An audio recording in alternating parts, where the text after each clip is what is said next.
the solenoid being stuck. One of these, comment below. I don't know which one's the solenoid. They all look the same. All right, here's the problem here.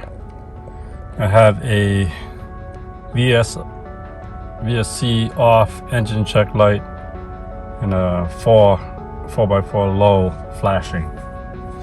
So when I plug in the OBD reader and I'll flash it across the screen, it says P2757 torque converter solenoid stuck off or open, whatever. So we're gonna fix that. I'll show you how to do that.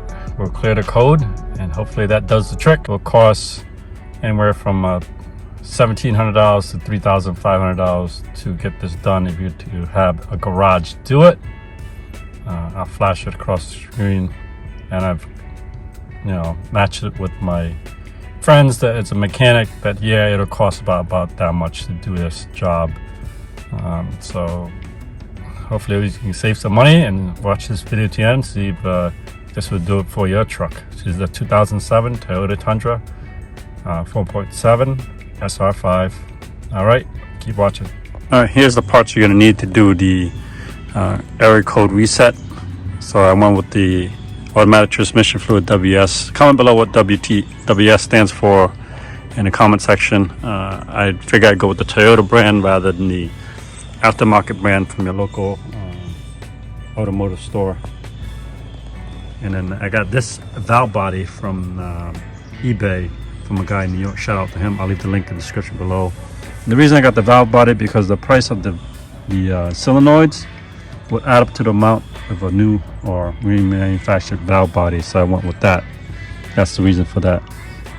Just beware, there are pins in here. If you unlock these bolts, there's little magnetic pins that holds all these solenoids in. So I have looks like 1, 2, 3, 4, 5, 6, 7 solenoids to do. Here's the rooster comb that comes with it.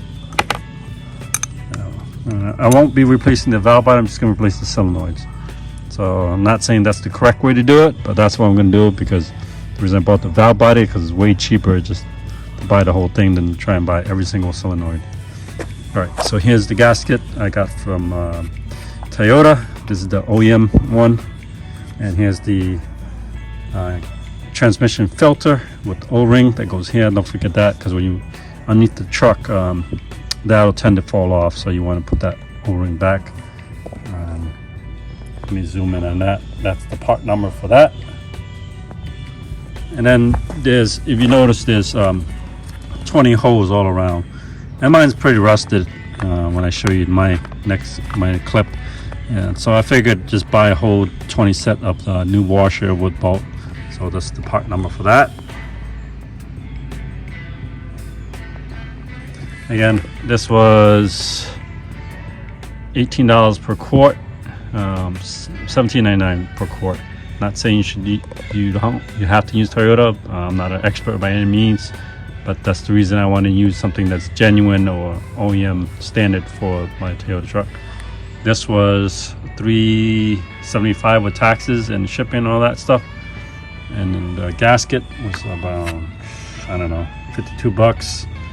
The filter you can get it off Amazon for I don't know, 20 bucks with the O-ring, but I want an OEM, so this OEM cost me a little bit more heavy, about $99. The washer plus bolt, because there's 20 bolts we're going to replace, or at least keep it new. So that was, I don't know, $10, $20 for a pack of 20s. And then we're gonna move on. Again, the pan, I wanted to keep it OEM, same thing. You can get this pan from those guys at Parts Geek. You can check them out. You can get it off Amazon. It did not come with the overflow bolt, so I had to buy that there. And it did not come with the drain plug and the crush washers, so I had to buy those separate.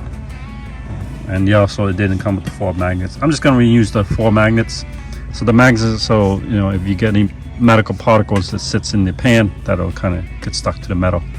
But again, here's the part numbers for all these. So here's the part number for that. It's the transmission pan. Here's the part number for the overflow plug. And it has an Allen wrench style to that. Then the crush washers, and then the part number for the drain plug for the transmission. In the next clip, I'll show you what tools you need to take all this thing apart, okay? I'll see you in the next clip. So tools you're gonna need before embarking on this solenoid torque converter to get to the transmission. So you're gonna need flashlight, gloves, preferably nitro gloves with some heavy duty gloves, scraper, a 5mm torque bit, okay. A 1/4 drill bit, a 24mm socket, could be a half inch. This is a half inch drive, could be a 3/8 drive. If you don't have a 24 inch, you can also get a 15/16 opening wrench, breaker bar, 10mm on a 3/8 drive ratchet, heater nose plier, infrared heat gun, they call this a fluid transfer pump, and a tap and die set, preferably metric. So it has all these sizes, 5, 7, 8 sizes. So most of these tools are common tools. The ones I will link in the description below. But this channel grows to 1,000 subscribers. Subscribe if you haven't already. I'll put the link in the description for the infrared temperature probe. The tap and die set I got from my local automotive place. This fluid transfer I got from Amazon, so I'll put the link in the description below. But everything else is all common tools, and that's my all-time favorite day of all the tools. All right, so first thing we're gonna do is spray the 20 bolts that hold up the transmission pan with PB Blast. Not sponsored, but a good product. Get you out of a rusty situation. Right, here's our pan. This is where catalytic converter is. It's right next to it. I'm on the driver's side. I'm looking on this side. So I'm gonna spray all those bolts there. Let's just let it sit and marinate.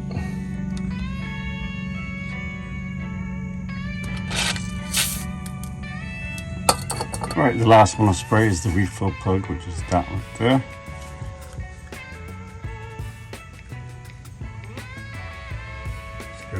Sprayed it down with some PB Blast also. All right, as soon as we determine we're able to refill our transmission fluid, if we needed to our 24mm refill bolt. That's pretty loose there. Second step is you're gonna bypass the transmission coolant. So Toyota has a nifty way of cooling things down.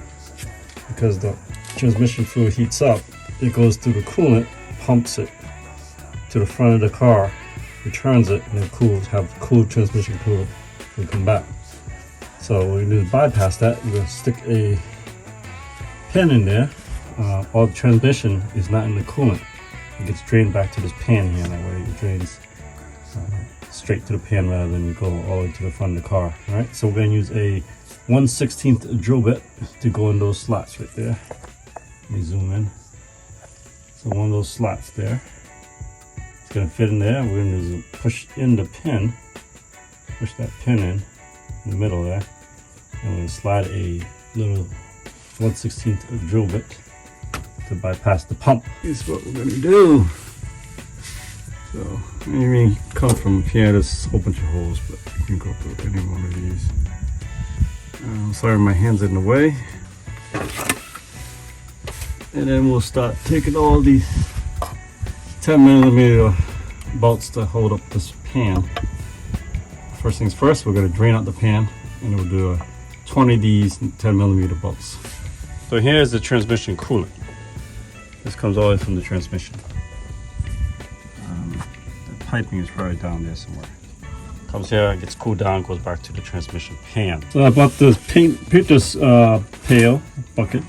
from Lowe's. It measures how many quarts I have. 1, 2, 3, 4 quarts in a gallon. 6, 7. How much it's going to drain out. That way I know how much came out of the truck, and that's how much I know to replace. So according to my research, it requires 11 quarts to refill this back up.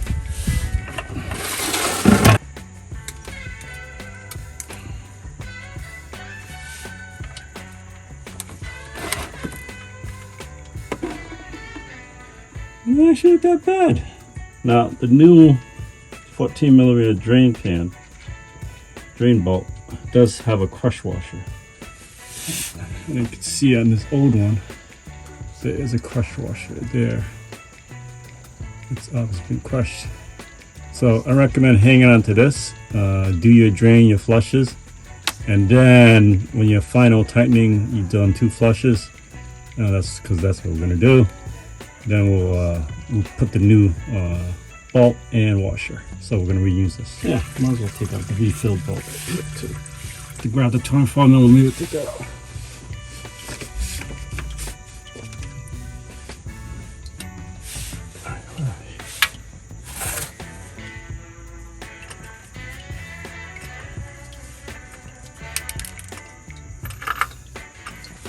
So there it is, covers off. It's dripping into the bucket. Then I'll measure it to see how much in those quart there. That way we know how much has been dumped. So here's the valve body. We're gonna take the, let's say 4 10mm bolts there, in the back there, and take the transmission filter off. So valve body. And we will replace all of the solenoids, because I don't know which one it is. I am not an expert by any means. I haven't said it already. The other thing we'll do is we'll clean this up. See the edges here. We'll clean all this up. Wow, that's dusty razor blade scraper. We'll clean this up. We'll put the new gasket. I don't think there's no need for adding former gasket. You don't need it. I think the rubber gasket that comes with the pan is sufficient to seal everything in. Comment below what you guys think. So there it is. It wasn't too bad, I don't think. So there's the whole, get rid of that. Just remember how it goes when you put back. Remember to take out the O-ring from the old one that's underneath the valve, in the valve body. Because the new filter comes with the new O-rings. But yeah, it wasn't too bad. Yeah, it is dark, that's for sure. These magnets we're going to reuse. So these magnets are to collect any kind of metal, rubbing on metal that'll just residually sit down there. There should be 4 of those. Here's the gasket. That's what they had on there. Yeah, same deal as the gasket had on. So a little pro tip is when you do put the gasket back, there's one hole over here. You want to line up that hole in the corner. That's the only difference, making sure this goes in appropriately. Yeah, we're gonna dump this out. Actually, there is a little quart measure on the side there, but to be accurate, we're gonna put it back in the other white bucket, the clear bucket. There it is. We uses 4 pneumatics. And here's the drain pan. Here's the level checker. So what happens is, because this truck is antiquated the way they built it, when there's enough fluid, it should be right where the level of the valve check is. If it's too much, it should overspill, but it should just trickle out. Once you know it trickles out, that means it is pretty filled to the max. All right, let's clean the magnets up. We're going to toss the pan. We'll give them a new pan. We're going to toss the filter.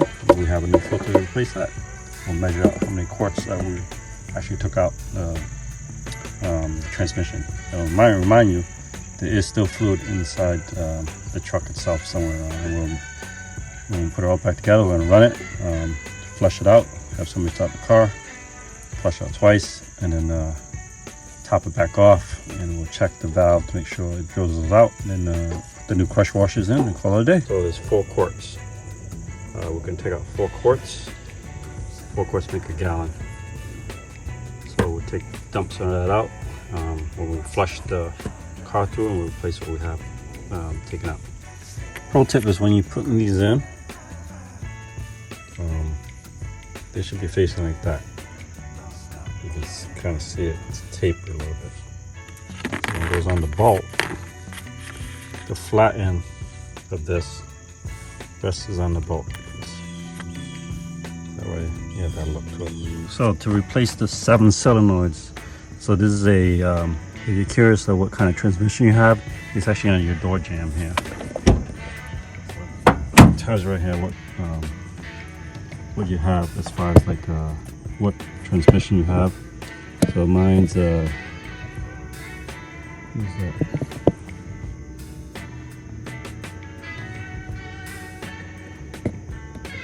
So mine's automatic 750F A01A is what I have on my truck, and that's what I ordered from eBay. Shout out to my man on eBay there. I'll put his link in the description below. And he's coming out of New York. He got this to me in like a couple of days. So it's gonna be a simple trade-off. I'm gonna take these bolts off. You see how there is pins that hold these things in, so you gotta be careful. So I'm gonna remove those pins with a magnetic pen here. This is from Amazon. I'll link in the description below for this. Pretty cool. You see what it turns on for us. There we go. Yeah. When there's a magnet on the end, you're gonna have to get the pin out of here. I'll show you that. So basically, we're gonna switch and swap underneath the truck. So that way we go one by one with it, so we don't mess it up. So the truck is facing. This is facing the hood, but you got to think this is flipped upside down like this underneath the truck. And the rooster cones are here.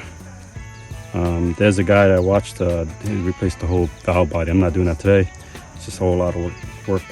Right now the error code is showing the solenoid being stuck. One of these, comment below, I don't know which one's the solenoid. They all look the same.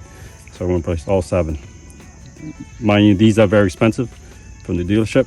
So instead of buying individual ones that would equate to the amount of new valve body with the solenoids, I just bought a whole new valve body with solenoids. So just my take on it. I'm going to replace one of these one at a time. So this has a pin and this has a pin. So we've it out. All right, there's a little filter here. That's probably why it's clogged. See the little filter? Okay, so right now it's saying it's clogged or stuck open. There's a little connector. So underneath the truck, when you match everything up, I'm not going to film the whole thing. You get the idea. Trying to replace every single one by one. All right. All right. Replace all the solenoids. New transmission filter. New solenoid. I cleaned up the edges as much as I could to put a new gasket to sit there. Scraped it off with a razor blade. Put the cover back on. I'm not gonna film that part. You kind of do reverse what you did. A little pro tip: putting the gasket back on. I got the bolts on here and there. Just keep everything in line, and I just put duct tape on the back side. All right, little pro tip there. That way. All right, all put back together. So I'm using the old drain bolt, just so I can drain it and all that. So I'll put the new one. Put the new crush washer when I actually fill the whole thing. So what we're gonna do next is we're gonna disconnect the return hose on the transmission coolant, and we're gonna turn on the car. We're gonna fill up the 5 quarts first. So we have 3 quarts, 3.5 there. I'm kind of on a slight hill. We'll fill up 4 quarts to 5 quarts into here, into the transmission refill right above here. We'll do that. We'll disconnect the return hose. We're gonna hook this up to my lawnmower battery. It has clips that you hold onto a lawnmower battery, like that. And then we're gonna pump the fluid into the transmission, and then we'll run it and then refill it. We'll keep doing that. So I'm gonna fill up 4 quarts in this bucket here. I'll pour the transmission, the WS World Standard from Toyota. We'll pour it into here. We'll use this to pump it into the transmission unit.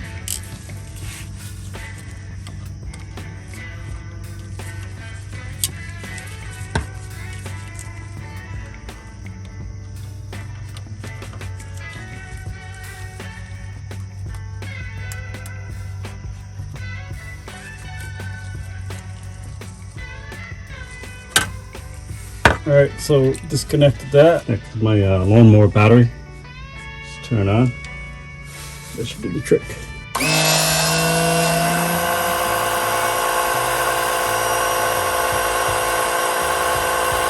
So that's 4 quarts. I'm gonna put an extra quart in there, and then we're gonna turn it on and flush it. So what you want to do is disconnect this pipe, and then you're gonna put your finger on the siphon part and let this part dribble out as the car turns off.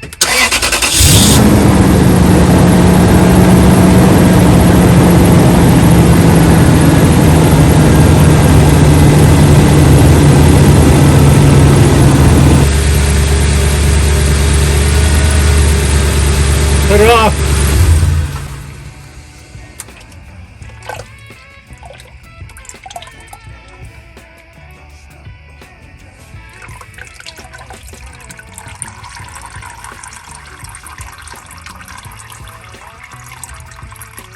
And it should look like that. See, it's kind of red. Yeah, so we know it's kind of flushed most of it through. So we put it all back together. Those who watch my channel, they know I love this L-shaped needle nose plier. Got it from Walmart. $7 investment, best thing ever. All right, so you go through all the gears, you did the neutral and all that while this is warming up. Use your handy dandy gun. And let's see if I can get its angle right.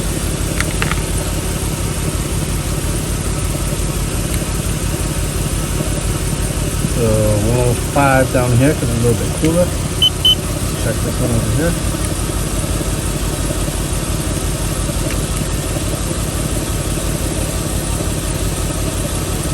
So as soon as I reach 115, I'm gonna shut it off, and I'm gonna check the level. All right, 115, we reached it. Let's check our level.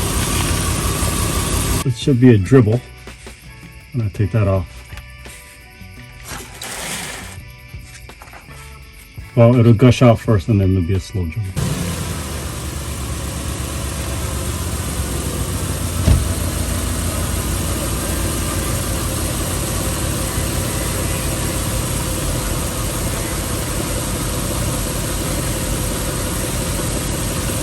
Alright, so we're gonna check the level here.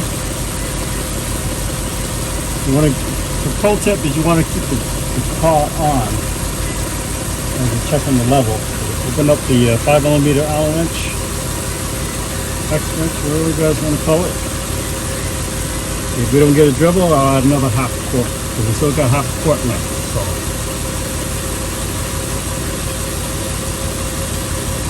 Keep the car on and check the dribble. Could do better. So let's put another half quart in there.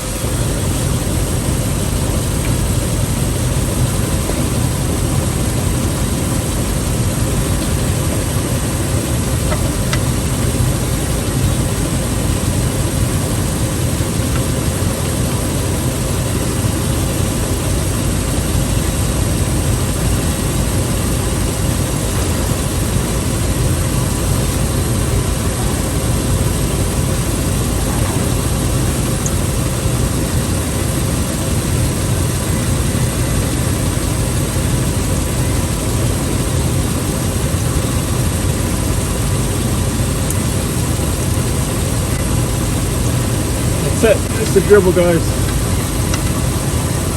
That is the dribble we're looking for. Last but not least, take out the pin on the bypass.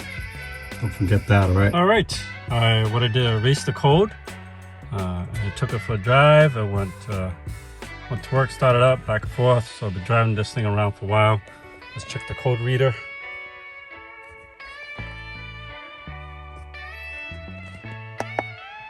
Let's see what it says here. So it says ML status off, monitor is 2, monitor is OK 7, and monitor is NC is 1. We'll hit OK.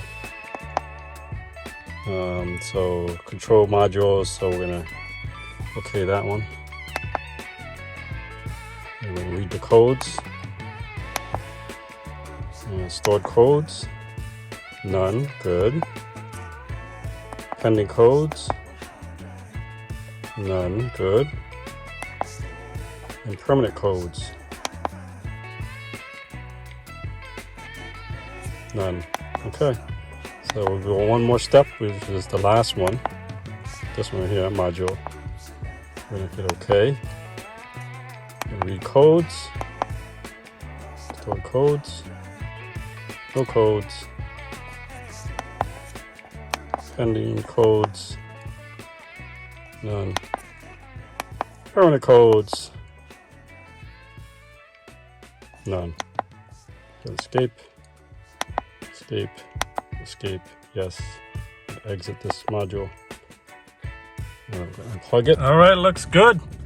If you like this video or this type of content where I help you with cost savings and personal finance, today we looked at this P2757 error code on a 2007 Toyota Tundra, and we switched out the solenoid torque converter, and looks like everything is good. We changed that out. We changed out the transmission fluid, and we put a new transmission filter. So everything looks good. So make sure you subscribe to the channel to help you save more by doing stuff yourself. I'll see you next video.